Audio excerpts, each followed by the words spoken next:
Begin by laying out the pieces as shown on the screen for easy organization and checking the included assembly instructions sheet to ensure you have all parts required. First, screw in the 8 screw posts. Next, insert the cams with the marks on them pointing towards the nearest edge. Then, attach the shelf rails and cabinet rails.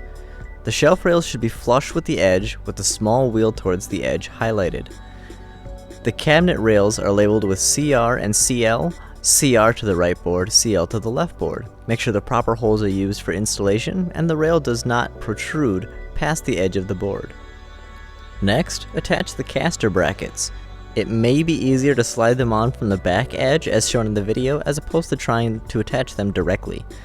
Line them up with the pre-drilled holes, then screw into place using the long screws.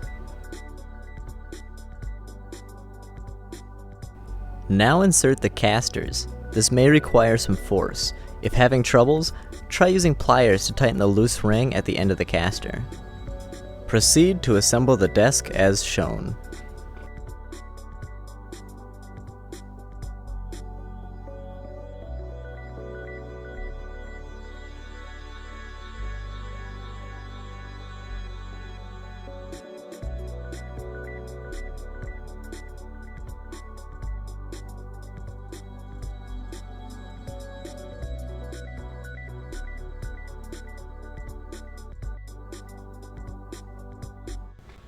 When screwing the bumpers onto the mouse tray, be sure the screws are fully inserted to minimize risks of scraping on the underside of the desk.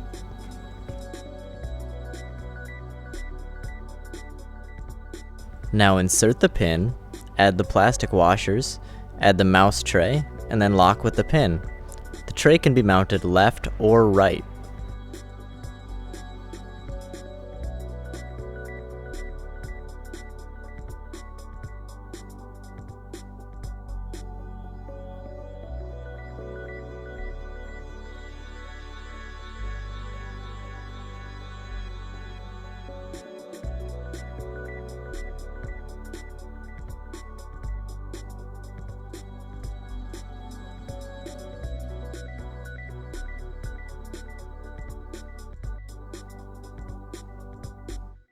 Congratulations on your finished Picco workstation.